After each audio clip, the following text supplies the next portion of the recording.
Welcome back to Habs Daily News. Today I want to evaluate the top best 7 defensemen prospect at the NHL Draft 2024. At the end of the video, I'm going to give you my ranking and we're going to evaluate 7 different defensemen. Biom, Parek, Yakinchuk, Dickinson, Zeliev, Lichenov, and Zolberg.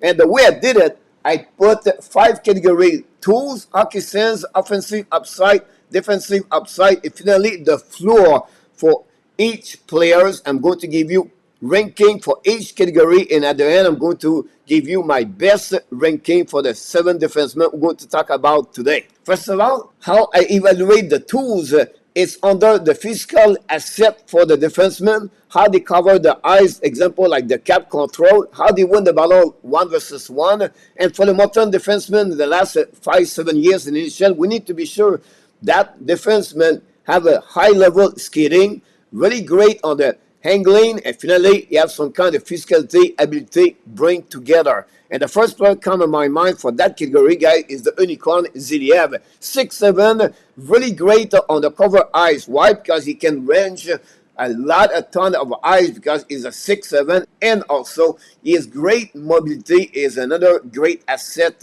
for Zeliev. For me, on the tools, he's the #1 defenseman on this category. Following, guys, by 2 other defensemen, Lichenov and Dickinson. Both of them, Lichenov is 6'2", Dickinson is 6'3". They're great to controlling the puck, so angling is good. They have a great skater with or without the puck. Pretty good on the battle, 1 versus 1, but they need to improve a little bit more the physicality on the defensive side zone. This is someone they're going to need to improve if they want to reach another level in NHL. But like I said, they are a frame with the posture. They're really good on the low battle, and I think that's another area. I think Dickinson and Lichenov are really good. Under the tools, here my ranking, and they are Zeliev #1, Lichenov #2, Dickinson #3, Parek followed by Zolberg, Yakinchuk, and Biom. Now, my next category is hockey sense, and I describe this like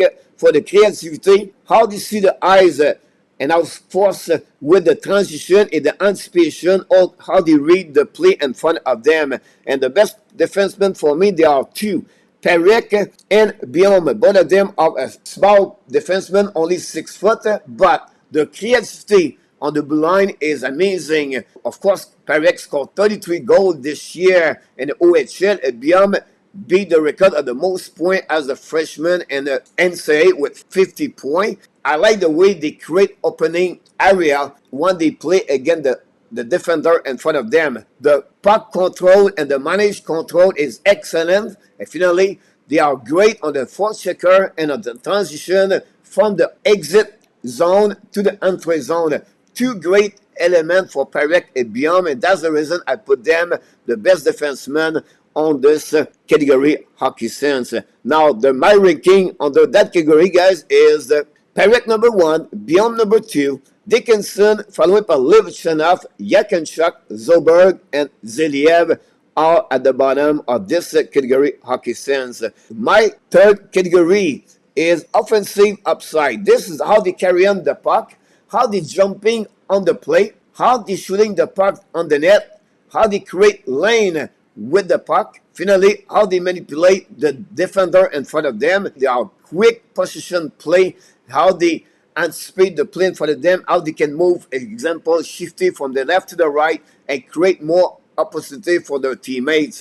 And of course, we have to go back with Parek, dominate the OHL with 33 goals, like I mentioned to you. Excellent defenseman. One thing you have to maybe improve is a defensive zone coverage, but overall, Parek is an excellent defenseman on this NHL draft. Finally, guys, surprisingly, Yakinchuk, really good on the angling and the shot, plus he's a great skater, Yakinchuk. Obviously, he needs to improve a ton on the defensive zone coverage for Yakinchuk, or sometimes he gave too much the puck turnover, and his team paid a price from a goal for an opponent team. That's something you need to readjust in the future if you want to be a great, solid defenseman in NHL. And finally, my 2 other defensemen, guys, of course, they played in NCAA last year. Lichenov, for me, in USHL, he was excellent on the transition. I feel like he's a little bit limit his transitions during the season with NCAA. I think he was a little bit worried to create some mistake. Same situation with Biom and NCAA. I would love him to be a little bit more consistency, jump more in the play. But overall, guys, two excellent defensemen, and they have a great year reaching out with the Michigan State and the Biom with the Denver University. And my ranking on that one, guys, is Perek number 1, Yakenchuk number 2, Lechenov number 3, Biom, Dickinson, Zobert, and Ziliev. Now, the defensive upside category is about the shutdown defender. It's cap control, stick remove line, finally, a decision making, anticipation in read, finally, how they engage and how they battle against the opponent players.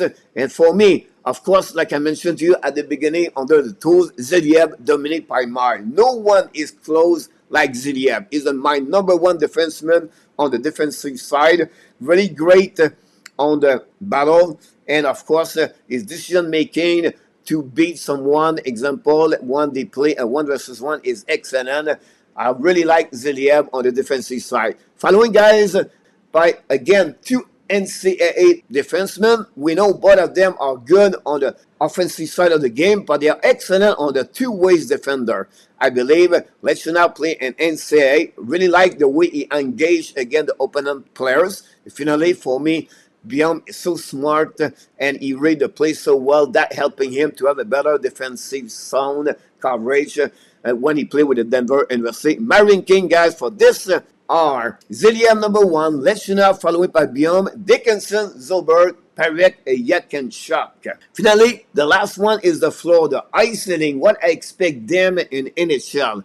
Now, first of all, Lechenov is definitely going to be an amazing, great defenseman in NHL. His strength, his skating, the reach, the physicality, big 6'2", really good for Michigan State last year and the NCAA. Lechenov, for me, is going to be a first pairing in NHL if he developed properly. Following, guys, by Dickinson. I think Dickinson have a lot of upside as a defenseman. I like his mobility. The one thing he needs to improve is a little bit more his hockey sense, a little bit more physical. He's a big frame at 6'3", but I would like him to use more of the physicality and the defensive zone coverage. 2 areas I think he needs to improve to become a solid defenseman in NHL. But again, we're talking, guys, both of them going to be a top 3 defenseman in any team in NHL. Following, guy, by Ziliev, we know already how he is, big 6'7". The only thing for me is my question mark. He needs to improve his offensive side of the game. Yeah, 11 points in KHL last year, not too bad as a defenseman, but still, I would like him to maybe improve more his transition, jumping more in the play, and to be a little bit more better on the offensive side of the zone. And this, I think, that will be something he could improve, and that's the reason maybe Ziliev could become the best defenseman of this NHL Draft 2024. Now, I want to talk about Biom, another NCAA player with Denver University. Listen, guys, he has everything to be a solid defenseman in NHL.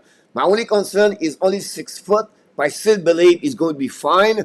The question, can he become a Quinn Hughes in NHL or only maybe a Tony Cook? That's something we're going to find out in the future, but no doubt in my mind, Biom is going to be a solid defenseman in NHL. Now, following by Perek, Yakenchuk, both of them together. Why? Because I think they are really relate the way they play on the offensive side of their game. The question mark for them, guys, for me, for Perek, draft Perek is a bit upside for the floor. What are you talking about? I think a little bit risky about Perek because his defensive side coverage is something he needs to improve a lot if he wants to be a solid defenseman in NHL. No doubt in my mind he's going to be a great offensive player and a great offensive defenseman, but one area he needs to improve a lot is defensive zone coverage. Finally, Yakenchuk, my only concern is the oldest players in this NHL draft compared to any other defenseman. Secondly, I would love to him to be a better on his agility and become better on the defensive zone coverage. 3 areas where Yakenchuk could improve. If he does, he's going to be a solid defenseman in NHL. And of course, I want to talk about Zobert. Why? Because I did not talk about him yet. Zobert is another great prospect riser in the last 2 months in the NHL Draft 2024. Example like Seneca. Zobert is physical. Zuber hit hard. He remind me a lot of Romanov. The only problem for me, he need to improve his hockey sense or his IQ, and definitely to become better on the offensive side of his game. This is two areas I believe Zuber, if he can improve, is going to be another great defenseman in NHL. And we're talking about the cream of the best defensemen, guys, in NHL. So what is your ranking under the floor category, coach? They are Lenshunov number 1, Dickinson number 2, Biom, Ziliev, Perek, Yekenchuk, and Zobert. This is my ranking under the floor. Again, guys, when I'm talking about the strength between all of them, it's not like a big gap between each one of them. It's really small margin.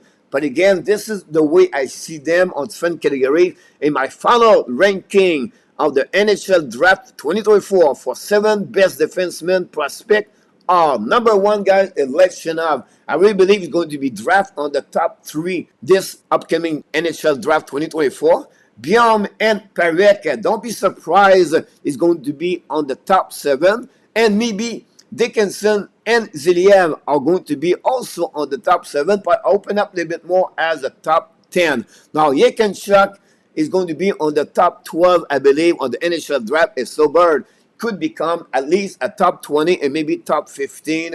7 great defensemen in NHL. This is my ranking for each one of them. That's complete, guys, this episode of the Habs Daily News.